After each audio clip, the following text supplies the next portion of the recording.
주께서 사랑하는 우리 교회가 이런 교회 되게 하소서. 어떻게 교회를 세우는가? 왜 역대하 2장에서 갑자기 이런 말씀이 나왔냐 하면 열왕기하고 역대기하고 내용이 비슷하지 않습니까? 비슷한데 여러 가지 차이점이 있지만은 그 중에 큰 한 가지 차이점이 뭐냐 하면은 열왕기 상하도 물론 구속사적으로 쓰여졌지만 역대기는 특별히 포로로 끌려갔다가 다시 돌아온 제사장들에 의해서 기록되었습니다. 근데 사람들이 이 포로로 끌려가면서 전부 다 의문을 가지고 있었습니다. 이상하네. 우리 예배 드렸는데 율법 잘 지킨 것 같았는데 하나님이 안 계시나? 도대체 성전도 있는데 왜 하나님이 계시는 성전이 회파되고 불타고 우리는 포로로 끌려갈 수밖에 없는가? 이 의문점을 가지는 거예요. 그런데 그 70년 동안 호되게 노예로 있으면서 고통을 당하면서 이제 한 가지 하나님의 음성을 듣습니다. 왜 우리가 이 고통을 당할 수밖에 없나? 하나님이 계시는데 왜 세상에 포로로 살아가야 되는가? 그 원인이 뭐였습니까? 바로 예배의 실패였던 겁니다. 예배의 실패. 그 한 가지를, 그 교훈을 70년 동안 호되게 깨달았던 겁니다. 그러자 이스라엘 백성들이 아니 하나님 우리 안식일날 예배 드렸잖아요. 우리 율법을 지켰잖아요. 그런데 선지자들은 뭐라 말합니까? 아니야. 이 자리에 앉아있기는 앉아있었지만은 그게 예배가 안 내려요. 왜냐하면 하나님에 대한 그 갈급한 그 심령을 가지고 하나님의 은혜로 살아간다는 그 신령과 진정으로 이따가 나옵니다. 그렇게 드려지는 예배가 아니고 하나님을 가벼이 여기는 그 예배는 예배가 아니다. 그래서 그 예배의 문제 때문에 70년 동안 호되게 당하고 교훈을 얻고 돌아왔습니다. 그리고 나서 역대기를 기록해 놨으니까 역대기는 뭐가 강조됩니까? 어떻게 교회가 세워지고 어떻게 하나님의 나라가 세워지고 예배가 세워지는가, 거기에 초점이 맞추어져 있습니다. 그래서 솔로몬은 1장에 보면은 하나님의 큰 은혜를 경험하고 그리고 나서 하나님 앞에 뭐 합니까? 이 성전을 짓는 겁니다. 성전을 왜 짓습니까? 나중에는 이 성전 짓는 게 변질이 되어서 성전 안에 하나님이 계신다, 그러니까 우리는 끄떡없다, 이렇게 변질이 되어져 버렸는데 그게 아닙니다. 6절, 자, 누가 능히 하나님을 위하여 성전을 건축하리요? 하늘과 하늘들의 하늘이라도 주를 용납하지 못하겠거든 내가 누구이기에 어찌 능히 그를 위하여 성전을 건축하리요? 그 앞에 분향하려 할 따름이니이다. 아멘. 분향하려 할 따름이니이다. 죽어 놓으시고 뭐라고요? 솔로몬은 우주 만물에 충만한 그분을 어떻게 성전 안에 가두겠는가, 계시겠는가? 불가능하다. 내가 성전을 짓는 것은 뭡니까? 오직 하나님 앞에 분향할 따름입니다. 예배 드리고 싶어서, 바르게 예배를 드리고 싶어서 내가 성전을 짓습니다. 그렇게 고백하는 겁니다. 그러면서 오늘 2장의 전체 내용을 쭉 보면은 그럼 어떻게 성전을 세워가는가? 어떻게 성전을 세워가는가? 7절 14절에 보면 마지막에 보면 함께 이 단어가 있습니다. 함께 이 단어를 지금 이 전체 오늘 본문에서 강조하는데 여기서 함께라는 단어는 살아도 같이 살고 죽어도 같이 죽는, 어깨를 나란히 하는 그 공동체를 의미합니다. 그 무슨 말이냐면 성전을 지을 때 어느 한두 사람에 의해서, 탁월한 사람들에 의해서, 똑똑한 사람들에 의해서, 소수의 사람들에 의해서, 목사 한 사람에 의해서 이 성전을, 하나님의 나라를, 교회를 세워가는 것이 아니고 오늘 본문에서 뭘 강조하냐면은 함께. 참 재밌는 거는 금방 읽으셨지만 지금 솔로몬이 누구와 손잡고 일합니까? 두로 왕, 그러니까 이방인들하고 손잡고 같이 일하는 거예요. 이게 가능합니까? 우리가 많이 설교를 들었지 않습니까? 이방인들은, 그 당시에 유대인들은 이방인들을 굉장히 무시했습니다. 같이 밥도 안 먹고 인사도 안 하고 눈을 마주쳐도 샥 돌려버립니다. 모르는 사람. 그리고 심하게 말하면은 활활 타오르는 지옥의 불쏘시개가 이방인이다. 그 정도로 이 멍멍이 취급을 한 거예요. 그런데 오늘 이 성전을 짓는 과정을 보면은 지금 뭐 합니까? 솔로몬이 두로왕 하람에게 이방 사람들과 함께 손잡고 또 이방 사람들의 전문가를 보내달라 하고, 그리고 이스라엘 안에 있는 그 잡족들과 함께 잡다한 수많은 사람들, 그들이 비방하고 연약하게 생각하고 무시하던 그 모든 사람들과 어떻게 합니까? 함께 교회를, 성전을 세워가는 것입니다. 오늘 본문을 통하여서 우리 성도님들께 말씀하고 있는 겁니다. 교회는 어떻게 건강하게 세워집니까? 함께. 내가 볼 때는 이 사람이 참 연약해 보이고, 내가 볼 때는 이 사람이 참 약해 보이고 보잘것없고, 우리는 자꾸 세상적인 관점이, 세상적인 사고가 들어오니까 그 기준으로 바라보니까는 내가 더 똑똑한 것 같고, 내가 더 잘 아는 것 같고, 자꾸 나는 높아지는 것 같고, 내가 옳은 것 같고, 근데 자꾸 무시해요. 이 사람은 가진 것도 별로 없고, 그 사람 공부 별로 못했어, 그 사람 교회 나온 지 얼마 안 돼, 그 사람 새가족이야, 온갖 이유를 다 대면서 나 말고는 안 돼. 그런데 성경은 그렇게 말하고 있지 않습니다. 모든 사람과 함께, 이게 하나님의 방법인 줄로 믿습니다. 하나님께서 우리 고령제일교회 성도님들 이 자리에 불러 모으셨는데, 하나님 앞에서 우연으로 이 자리에 오신 분이 혹시 계십니까? 그러니까 하나님 어떤 분입니까? 지나가는 참새 한 마리가 떨어져도 하나님의 그 섭리 가운데 떨어지는 겁니다. 다 아시는 거예요. 그러니까 하나님께서는 우리 성도님들의 머리털까지도 다 세신바 된다. 그러니까 오늘 머리카락이 몇 개 빠졌지 하나님은 다 아신다는 거예요. 그게 뭐냐면 하나님의 그 섭리 가운데 들어가 있지 않는 것이 아무것도 없는 거예요. 아무것도 없습니다. 다 하나님의 그 섭리 가운데 가장 필요한 그 적절한 때에 하나님께서 그 구원의 역사를 이루어가는 겁니다. 자, 그렇다면은 현재 우리 고령 제1교회에 나오는 우리 모든 성도님들 중에서 우연히 나왔거나 의미 없이 앉아있거나 그런 분이 혹시 계십니까? 없습니다. 머리털까지도 다 세시는 그분이신데, 우리 고령 제1교회 모든 성도님들은 주의 몸된 교회를 세워나가기 위해서 한 사람도 빠짐없이 함께 한 운명 공동체가 되어서 주의 몸된 교회를 세워나가라고 불러주신 줄로 믿습니다. 그 믿음이 필요한 거예요. 지금부터는 가지셔야 돼요. 지나가다가 혹시 무시하는 분 계시면, 나도 모르게 무시하거들랑 빨리 회개하고 성령 하나님께서 감동을 줄 때 소중한 분, 저분을 통해서 하나님께서 우리 교회를 세워가셔, 그 믿음의 고백을 드리셔야 돼요. 한 분도 안 소중한 분이 없습니다. 누가복음 14장 13절에 보면 예수님 당시에도 병든 사람들을 무시했습니다. 하나님의 저주를 받았어. 가난한 사람 무시했습니다. 하나님이 너를 버렸어. 부자가 된 사람들은 하나님이 내게 복을 줬기 때문에 부자가 됐어. 이 논리로 가버리니까는 가난한 사람은 복을 못 받았어. 이런 사고들이 있는 겁니다. 그러니까 자연스럽게 가난한 사람들, 병자들, 죄인들은 다 무시하고 다 쫓아내버리고 율법주의자들 자기들끼리만 있는 거예요. 그러니까 예수님께서 뭐라 합니까? 독사의 자식들아, 바꿔 말하면 마귀에 속한 자들아, 그 말입니다. 그 예수님께서 뭐라 하시냐면은 잔치를 베풀거든 차라리 가난한 자들과 몸 불편한 자들과 저는 자들과 맹인들을 청하라. 왜요? 하나님의 나라가 이런 사람의 것이기 때문에, 이런 약한 자들과 함께 주의 몸된 교회를 세워나가기 때문에 하나님의 나라가 이런 것입니다. 그래서 구약에도 어떻게 합니까? 사람들이 다 외면했지만 고아와 과부와 나그네와 연약한 사람들, 그 사람들을 돌보면서 함께 교회를 세워가라는 것입니다. 사도 바울도 이런 표현을 많이 씁니다. 우리는 한 몸이다. 그래서 교회의 운명 공동체, 이 하나됨을 뭘로 표현합니까? 몸으로 표현합니다. 우리가 얼핏 볼 때는 주먹이 더 센 것 같아요. 더 중요하고 더 강한 것 같습니다. 그 외적으로 보면은 이 눈이 얼마나 약합니까? 눈이 어떻게 주먹한테 싸워 이기겠습니까? 아주 약해 보이지만은 눈이 더 요긴하게 쓰이는 겁니다. 그러니까 우리 공동체 안에는 필요 없는 분들이 한 분도 없는 줄로 믿습니다.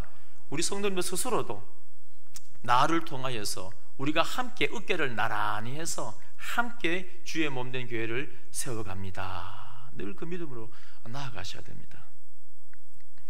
자, 그러면 어떻게 우리가 주의 몸된 교회를 함께 세워갈 것인가? 우리 1절 함께 읽겠습니다. 1절, 자 시작. 솔로몬이 여호와의 이름을 위하여 성전을 건축하고 자기 왕위를 위하여 궁궐 건축하기를 결심하니라. 자, 이 순서입니다. 순서, 우선순위예요. 지금 솔로몬이 뭘 먼저 건축하기로 결심합니까? 성전을 먼저 건축하기로 결심을 하고, 우리가 주의 몸된 교회를 세워나갈 때 항상 우선순위가 너무너무 중요해요. 너무너무 중요합니다. 그 당시에 솔로몬은 막강한 그 왕권을 가지고 있습니다. 그리고 지혜도 있고 지식도 있고 영광도 있고 군사력도 있고 돈도 있고 막강합니다. 그러면 그 당시에 보편적으로 왕들은 뭘 하냐면은 자기 궁궐을 어마어마하게 크게 짓습니다. 그리고 자기의 권위를 드러내고 봤지? 하고 이웃 나라들한테 위협을 주는 거예요. 그 혹시 저기 중국의 자금성 가보셨습니까? 그 가보시면 제가 이제 돌아다니면서 느낀 게 뭐냐면, 야, 조선시대 때 과거에 주변 수많은 나라들이 이 자금성에 들어갔을 때 얼마나 기가 죽었겠습니까? 우리나라 왕궁은 뭐 볼 게 있습니까? 한 20, 30분 돌면 끝입니다. 끝 여기까지잖아요. 자금성은 하루 종일 돌아야 됩니다. 얼마나 큰지. 그 당시에 그렇게 거대하게 지어놓은 성 안에 들어가면 얼마나 기가 죽겠습니까?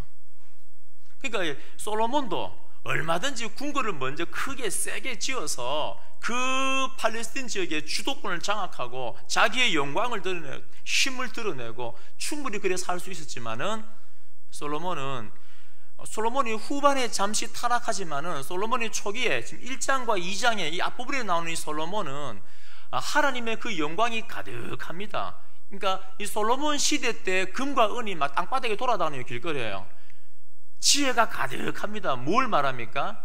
예수 그리스도 십자가 복음을 통하여 왕성하게 될 하나님의 교회, 하나님의 나라, 그리고 이후에 이어질 그 영광스러운 풍성한 하나님의 나라의 모형으로 예시로 보여주는 겁니다.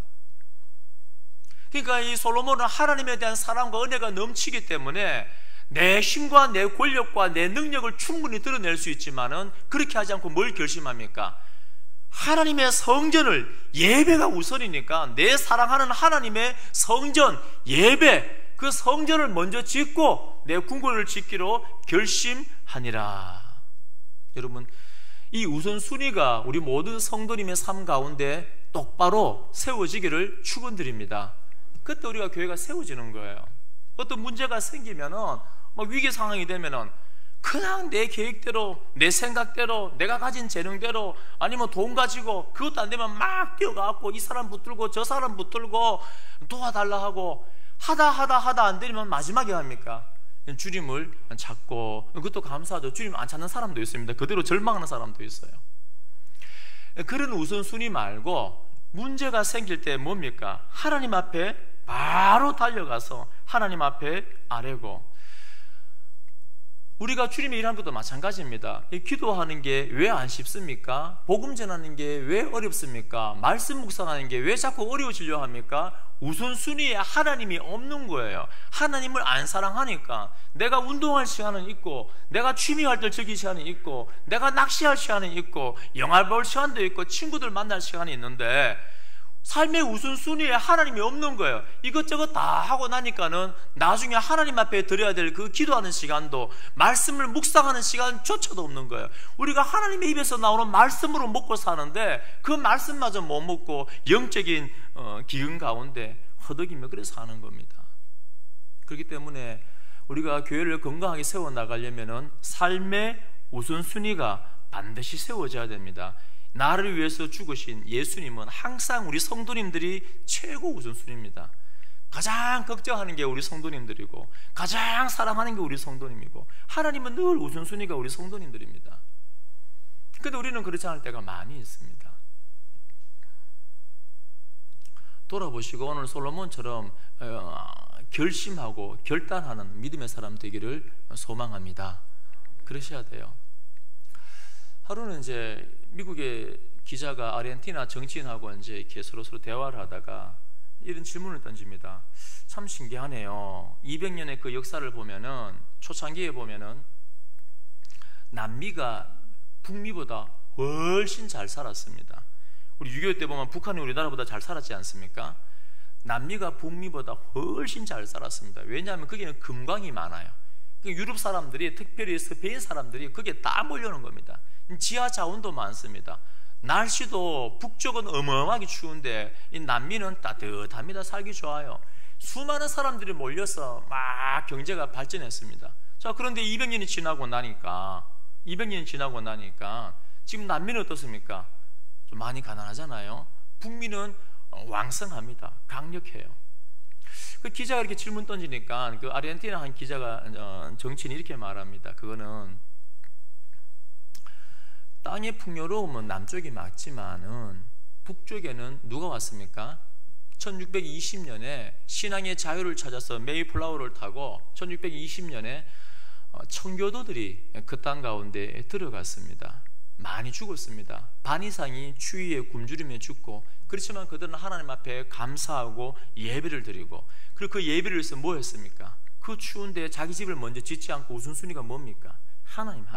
교회를 먼저죠. 교회를. 예배가 더 중요한 거예요. 물론 요즘에는 워낙 마귀들이 사상적으로 공격하다 보니까 뭐 인터넷에 있는데 아무거나 보시면 큰일 나요. 그거 보면 청교도를 온갖 거짓말 다 해놨더라고요. 왜 청교도를 왜 자꾸 거짓말하고 음해하고 청교도를 죽이냐면, 우리들이 장로교 계획주의가 청교도의 후예들입니다. 장로교 뿌리를 뽑으려면 우리 뿌리를 자꾸 없애는 거예요.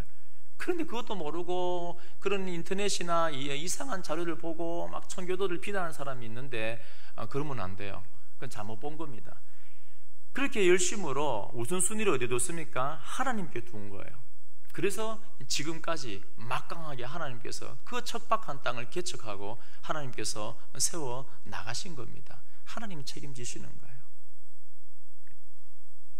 남는 시간 하나님 드리지 말고, 너희는 먼저 그의 나라와 그의 의를 구하라. 그리하면 이 모든 것을 너희에게 더하시리라. 우리가 삶의 우선순위를 하나님께 둘 때 하나님께서 우리의 일을 해 나가시는 줄로 믿습니다. 하나님이 그런 분이십니다.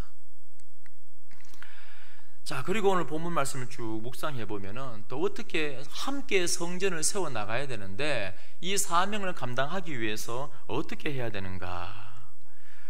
3절에 보면은 솔로몬이 사절단을 먼저 이방 왕에게, 두루왕 후람에게 보냅니다. 그 7절에 보면은 이제 청하건대 이렇게 되어 있습니다. 이걸 다른 번역본에 보면 이렇게 말합니다. 쉬운 성경입니다. 3절 말씀, 내 아버지 다윗을 도와주셨던 것처럼 나도 도와주십시오. 어떻습니까? 막강한 힘과 권력을 가진 이 솔로몬이, 왕이 그 이방 사람들에게 이렇게 비굴하게 자신을 낮출 필요가 있습니까? 없습니까? 없습니다. 새 번역은 이렇게 말합니다. 히람 왕에게 사람을 보내서 다음과 같이 부탁을 하였다. 어떻게 보면 솔로몬은 그렇게 자신을 낮출 필요가 없습니다. 보내, 해, 이렇게 할 수 있습니다. 그런데 솔로몬은 어떻게 주의 몸된 교회를 세워가냐면, 그 이방 사람들에게 자신을 바짝 낮추어서 겸손하게 바짝 엎드려서 그렇게 섬기면서 사람들을 모으는 겁니다. 우리 1장에 보면은 1000번째 드림이 나옵니다. 1장 6절 한번 보십시오. 여호와 앞 곧 회막 앞에 있는 놋 제단에 솔로몬이 이르러 그 위에 1000마리 희생으로 번제를 드렸더라.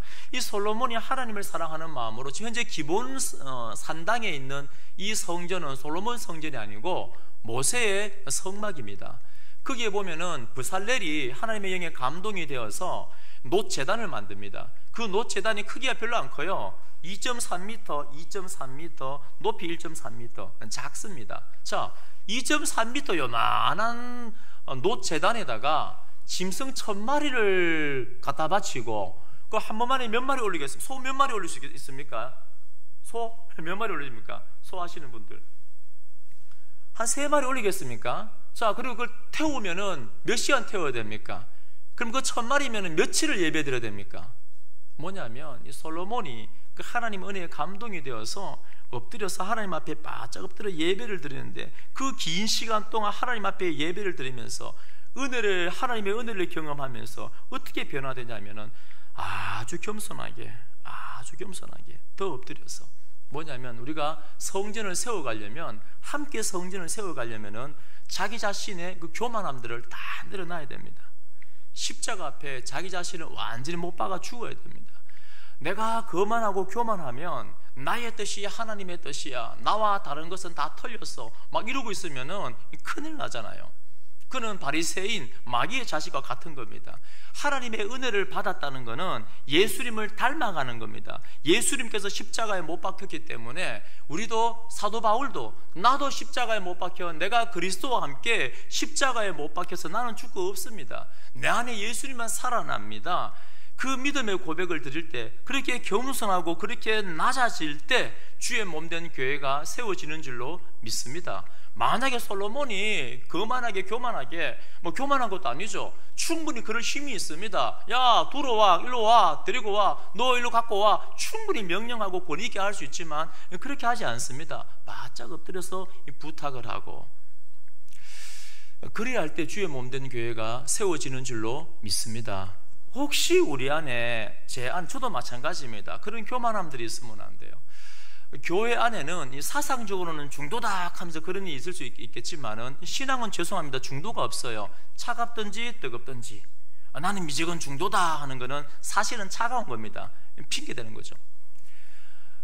교회 안에는 두 종류밖에 없습니다. 시간이 지나면 지날수록 예수님을 닮아서 성화하고, 시간이 지나면 지날수록 나는 자꾸 사라지고, 내 생각은 자꾸 없어지고, 예수님을 자꾸 닮아가는 그런 나는 없어지는 삶이 있고, 또 한 가지 삶은 바리새인처럼, 종교 지도자처럼 내가 점점 강해져요. 내가 하나님의 자리, 내가 당회장의 자리, 내가 복음을 붙드는 사람이 있어요. 이 두 부류가 나눠지는 겁니다. 두 종류밖에 없어요.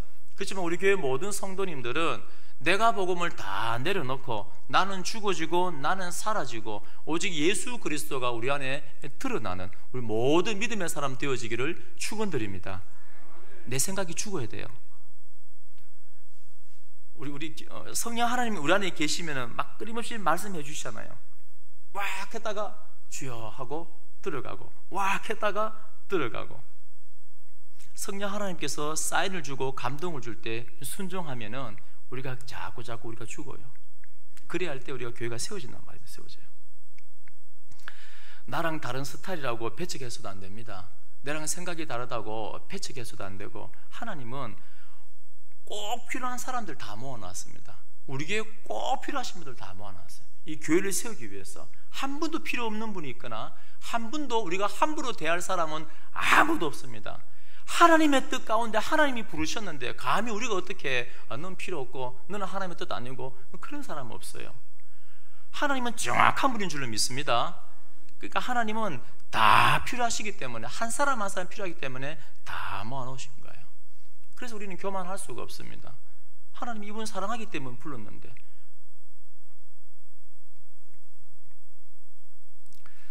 이거하고 싸우셔야 돼요. 왜 그러냐면 구약 시대에도 그리했고 2000년 전에 바울 시대에도 그리했고, 단 한 번도 그리하지 아니한 적이, 마귀는 단 한 번도 인간의 교만함을 가지고 거만함을 가지고 교회를 무너뜨리려고 공격하지 아니한 적이 이 교회의 역사 가운데 단 한 번도 없습니다. 단 한 번도 없어요. 저도 제 자신 바라보면서 막 열심히 할 때, 뭔가 열정이 많을 때 조심해야 돼요. 뭔가 막 하다 보면 제 안에 아하, 하나님보다 내가 앞서갔구나, 그게 보입니다. 하나님께서 말씀을 들려주세요. 그러면 죄송합니다 하고 또 내려놓고 또 내려놓고. 그렇게 할 때, 그렇게 내 자신이 죽어지고 사라질 때, 삶의 우선순위를 하나님 앞에 둘 때, 그때 어떻게 합니까? 하나님께서 하나님의 일을 해 나가시는 겁니다. 오늘 한번 보십시오. 오늘 이 솔로몬이 그렇게 자신을 낮추어서 부탁하고 낮추어서 도와주세요 할 때, 자 11절부터 16절까지는 두로왕 후람이 답신을 보내는 겁니다. 그 답신을 보니까는 이미 뭡니까? 후람 왕이 이미 마음의 준비를 다 해놨습니다. 이미 하나님이 다 준비하신 거예요. 12절에 보면 중간에 여호와 하나님 여호와는 송축을 받으실지로다 그러면서 이미 솔로몬을 위해서 다 준비해 놨습니다. 13절에 보면은 내가 이제 재주 있고 총명한 사람을 보내오니 전에 내 아버지 후람에게 속하였던 자라. 내 아버지 시대 때도 탁월한 장인이 있고 지금 이 시대도 탁월한 장인이 있는데 내가 다 보내줄게요. 이거 우리가 그냥 볼 때는 뭐 그럴 수도 있지라고 생각하는데 절대 그렇지 않습니다. 포로기 시대 때 포로가 귀환할 때 누가 제일 반대합니까? 사마리아 지역의 주변 민족들이 목숨을 걸고 성전 재건을 반대합니다. 왜 그렇습니까? 만약에 성전이 재건되어지면 이 여호와 신앙이 회복되어지면 이 나라가 강하게 일어나는 겁니다. 그게 두렵기 때문에 성전을 짓지 못하도록 계속 어떻게 합니까? 페르시아 왕에게, 바벨론 왕에게 막 거짓말을 보내고 모략을 꾸미고 끊임없이 그 성전을 짓지 못하게 만듭니다. 그 논리를 본다면은 지금 솔로몬 성전이 기본 산당에 모세 성막이 있는데 그것과는 비교되지 않도록 거대한 화려한 금으로 치장한 그 성전을 지어버리면은 이 주변의 나라들이 위기의식을 느낍니다. 누가 도와주겠습니까? 옆에 나라가 더 잘되고 더 강성해지면 내 나라가 무너지는데 누가 그 나라를 도와줍니까? 근데 후라망이 뭐라 말합니까? 다 준비되어 있어요. 마음껏 보내드리겠습니다. 누가 한 겁니까? 하나님이 하신 줄로 믿습니다. 그걸 오늘 하나님께서는 말씀하시는 거예요. 우리가 우선순위를 하나님 앞에 두고 하나님을 사랑하고 겸손하게 바짝 엎드려서 주의 일에 순종하고 나아간다면은 하나님의 일은 누가 하냐면은 하나님이 하시는 겁니다. 하나님이 다 하시는 거예요. 제가 말씀을 묵상하면서도 고등학교 사역을 제가 했다고 말씀드리지 않습니까? 저는 원래 청년 사역을 오래 했습니다. 청년들 사역을 오래 했는데 어느 날 갑자기 목사님께서 야, 너 고등학교 들어가. 에? 네, 들어갔습니다. 근데 얼마나 앞이 깜깜하겠습니까? 이 10대 사역을 해본 적이 없는데 학교 들어가서 매 시간마다 수업 다 해야 되죠. 그리고 동아리 수업 시간 따로 있죠. 또 점심 때 동아리 만들어야 되죠. 그런데 제 자랑이 아닙니다. 하나님께서 하셨습니다. 저는 10대 사역 전문가도 아니지만은 하나님을 꼭 붙들고 의지하고 그 사역을 해나갈 때 그 사역이 어마어마하게 왕성하게 되어진 겁니다. 나중에는 그 10대 풀타임 사역자들이 저한테 물어요. 전화해서 어떻게 사역했는지. 점심시간에 애들 점심 먹고 오면은 학년별로 점심 먹지 않습니까? 오면은 이게 예배가 안 돼요. 교육이 안 됩니다. 밥 먹지 말고 1, 2, 3학년 다 오라 그럽니다. 근데 하나님께서 참 신기하게 40명, 50명씩 보내줘요. 자, 그럼 그 점심값은 누가 줍니까? 늘 햄버거나 맛있는 거 사줘야 되는데 애들. 그리고 50명, 60명 되는 아이들 그 공과 공부를 어떻게 합니까? 제가 이게 예배 드리고 찬양하고 말씀을 전하지만은 또 20, 30분은 공과를 해야지 신방도 하고 감당하지 않습니까? 누가 합니까? 하나님께서 사람을 보내주시고 어느 분 전화 와요. 목사님, 제가 연금을 받게 되었는데 올해부터 1년 동안 30만 원씩 지원해 드리겠습니다. 어느 분이 앰프 사주고 그러니까 한 번도 고민해 본 적이 없습니다. 그 사역을 해 나가는데 하나님의 일은 누가 하십니까? 하나님이 하세요. 하나님이 다 하시는 겁니다. 하나님이 열매 맺게 하시는 거고 내가 그 빨리 내려놓으셔야 돼요. 내가 해버리면 반드시 문제가 생깁니다. 우리는 그저 겸손하게 바짝 엎드려서 삶의 우선순위를 하나님 앞에 두고 엎드려 있으면 돼요. 그럼 하나님께서 우리 모든 성도님의 그 삶을 지켜주시고 열매 맺게 하시고 하나님께서 그 일을 해나가시는 줄로 믿습니다. 그 하나님 만나셔야 됩니다.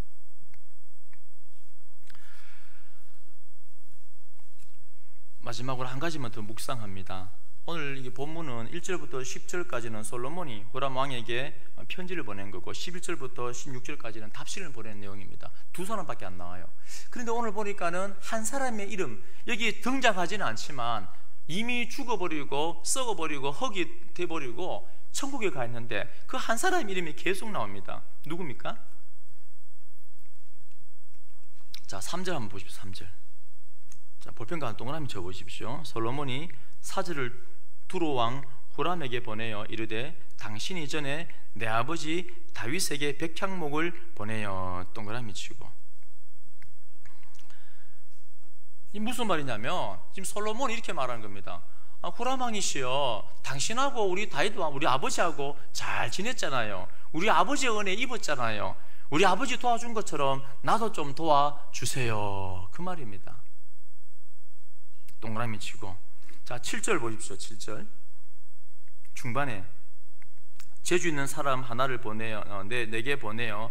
내 아버지 다윗이 유다와 예루살렘에서 준비한 나의 재주 있는 사람들과 함께 일하게 하고.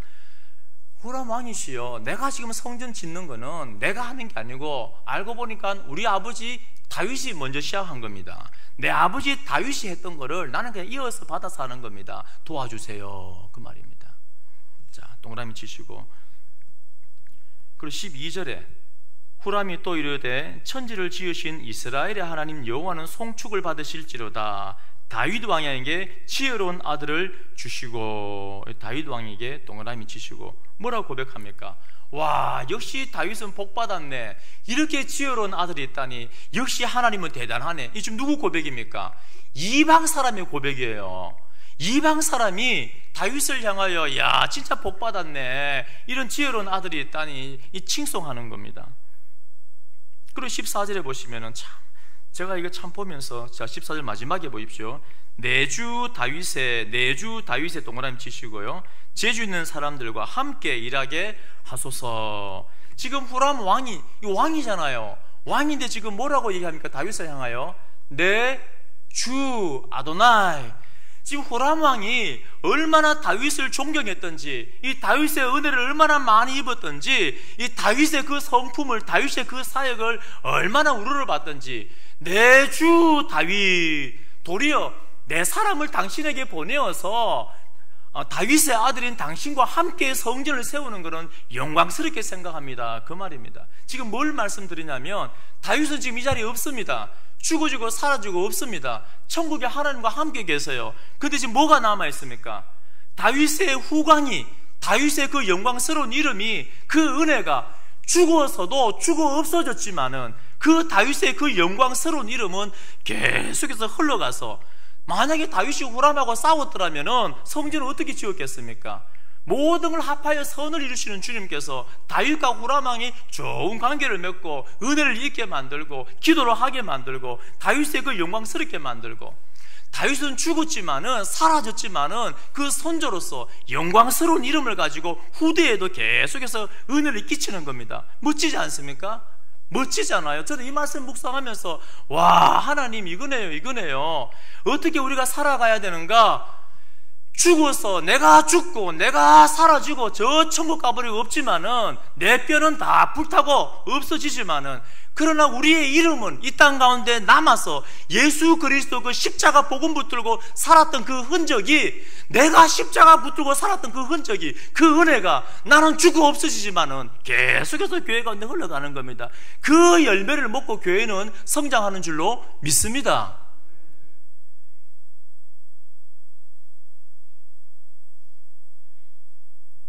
우리 어르신들, 우리 장로님들 이 영광스러운 이름이 되어지기를 축원드립니다. 전 지금도 한 번씩 우리 목회자 만나면 막 너무 화가 나고 답답한 게, 제발 하나님이 왜 그 어른을, 옥하는 목사님을, 하영조 목사님을 왜 데리고 가셔서 그분들, 그런 영적인 거인들이 살아 계셨으면 이 나라가 이렇게 어지럽지 않을 건데, 지금도 제가 이렇게 마음이 힘들거나 그러면은 옥하는 목사님의 광인론, 미친 사람, 그 책을 봅니다. 우리 예수 믿는 사람 미친 사람 아닙니까? 안 믿는 사람 볼 때 복음에 미쳐야 되는 게 정상입니다. 그럼 다시 한 번 더 내 자신을 돌아보고 회개하고 일어서고, 그 영향력,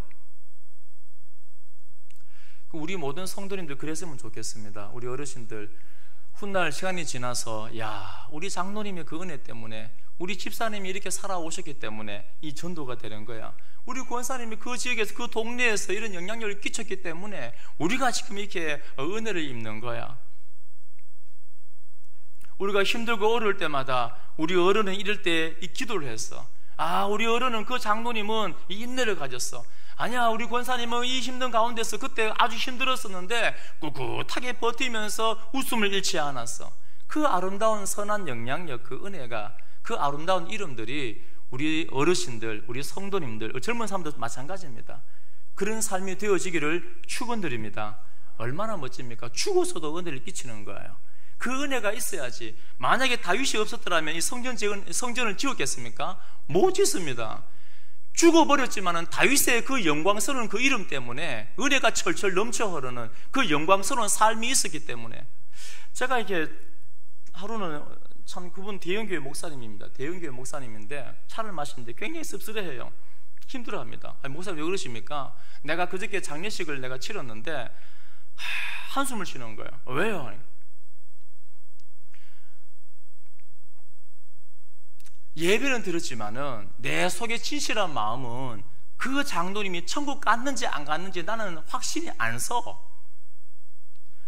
만약에 저도 마찬가지입니다. 우리가 천국 갔을 때 여기서 우리의 흔적이 다 사라져버리고 이름만 기억될 건데, 강 목사가 지금 천국 갔는지 안 갔는지 난 모르겠어. 그런 말 들으면은 그게 산 겁니까? 그거 아니잖아요. 내 안에 복음이 있으면은 그래도 강 목사가 그래도 살아있을 때 이런 말 했는데, 이럴 때는 이렇게 했는데 우리 이렇게 합시다.